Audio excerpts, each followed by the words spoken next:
Langi, good memories coming back here. You made your debut against Scotland in 2022. Yeah, 22. It was very good memories. We got away with the win at the end.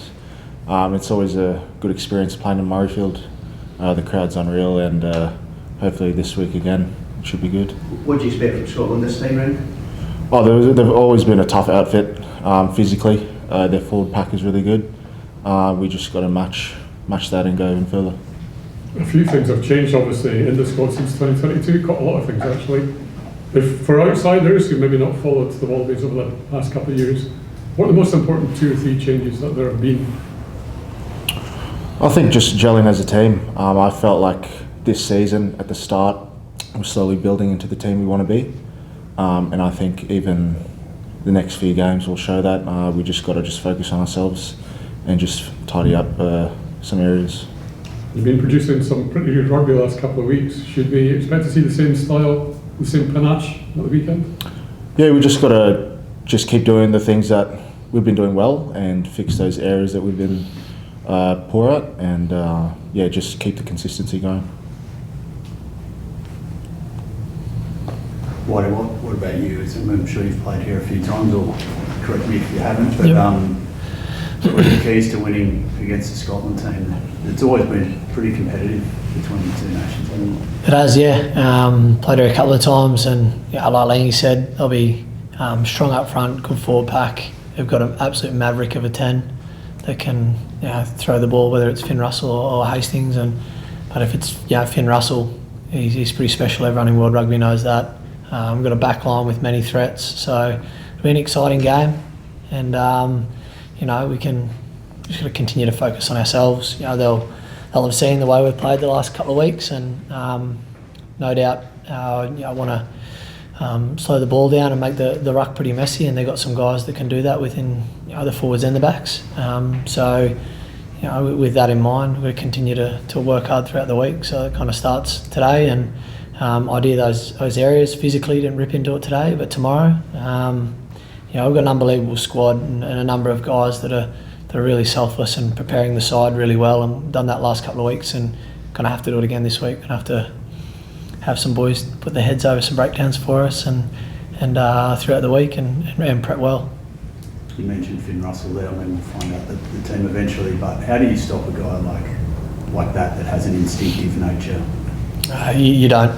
Quite simply, you don't stop a guy like that. What you can do is try to limit his options, try to limit his impact on the game, but it's impossible to take out world-class players like that out of a game. He's just that classy, and they've got a number of guys like that are world-class in their side, and we've again got to try to limit their moments. But I think the really big focus, like Langi said, will be just focusing on ourselves at the moment, and that's working for us at the moment. And we're also in a period where we're still evolving as a side, and we've still got plenty of things to work on, and it's working well for us. Just focus on our own game, and we've whilst got some good score lines and some good results the last couple of weeks. There's plenty we still aren't happy with and want to work on. The massive improvement in the squad has surprised a lot of outsiders, or at least the speed at which that improvement has come about. Has it surprised people within the squad, or do you think, can you see day by day that these things are getting better? No, I think it's I guess not surprised us. We were quite frustrated in the TRC with a couple of results. Been working hard, and the results the last couple of weeks have been off the back of a lot of that hard work, but we fully understand we've got a lot of hard work ahead of us of where we want to be.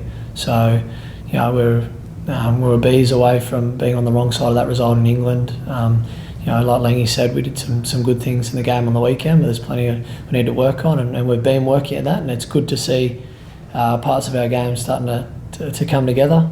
But we know we're up against a different side this week. We're going to have to be a lot better to come to Murrayfield and get a result against a Scottish side that's just really bloody good at the moment, and we're excited by that challenge. But like I said, we're under no illusion as to the hard work that needs to go in to prepare ourselves right to be able to put a performance out there that we're happy with. And Joe said it right from the start, you got to earn it each week, and that starts today.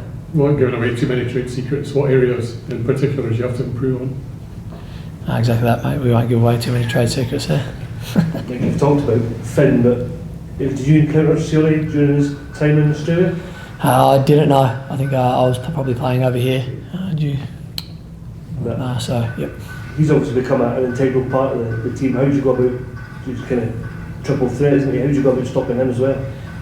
He is bloody hard work stopping him, isn't it? He's a triple threat. But he can. He's low centre of gravity, very powerful, slick hands, and a good kicking game as well. Looks to be a really smart defender. One that we unfortunately let get away, but he's going to have a point to prove this weekend. He's playing some outstanding footy, and there's be some boys in the group that are really happy to see him doing really well. But we'll do the best we can to like again. Just got to limit a guy like that. You can't stop a guy like that. He's just a world-class footy player. Like, is that part of your job to limit likes of Finn and Sione's time on the ball, make it break down? Yeah, they're obviously strong carriers, but I think if we just stick to our process as a team, work together, just building our connections, it'll prove good for us. Yeah. Well, you were you spoke there about you're not the finished product as far as executing what you were. As far as belief, I mean, you were one of maybe half of this squad who was there at the end of last year. It was a tough year.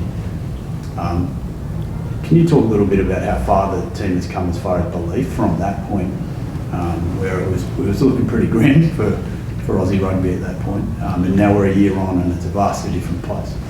It is, yeah, and this belief is, I guess, slowly being built off the back of trust. It was pretty grim last year.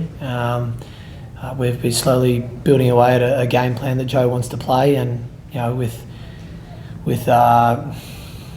not perfecting, that's probably not the right word, but getting inching closer to I guess the finished product that we'd like to be someday down the road. We may never get there, but aim towards it. With each week you see it working, you get a little bit more trust within each other, within your own abilities, within the team's abilities, but mainly within each other around trusting each other to play the style. And you're seeing a lot of patience into our game off the back of that, looking after the ball, and a lot of it's coming together, but it's taken time.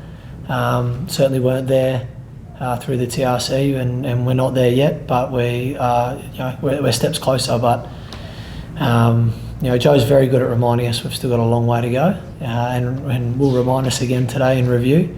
There's some good things we did, but there's still a long way to go to be at the pointy end, and this is just the beginning of our journey, and it's exciting. You're right, the belief is building, but continue to build that belief. Joe keeps telling us is the trust is the glue to that belief, and we've got to continue to earn that trust within each other. So I've got to do my job to earn Langi's trust, and I think we're getting a lot of guys looking after their own areas within the game, and building that trust and earning each other's trust. And is that the kind of the fuel, I suppose, or the glue that keeps, like end of the England game where it looks like it might be a loss, and then halfway through the Wales game they come back into the game. That you talk about kind of the patience and the trust. That, like, is it is it a self-sourcing pudding kind of thing? You know what I mean? Like, it just keeps getting better and better once you prove to yourselves that you can get through those periods. It definitely is, and the weekend was like a really good test for us. We got 19-0 up, and they came back, and it was going to really test our resolve and our trust to stick to the process of how we want to play the game, and we did. And certainly made it harder for ourselves going into 14, but it kind of made us better. And it certainly is, like, those moments kind of solidify that trust. And like I said, it's hard to earn, and we've been earning it over a period of time. We've got to continue to earn it every single day, and it can just as quickly go. So it's on the individual at the moment to, for me, it's about I'll do my job to earn Langi's trust. Did you have your trust, Langi? Of course. He's got my trust to give him lunch and dinner and let him in front of the line. Thanks, guys. Appreciate your time. Thank you. Nic, can you just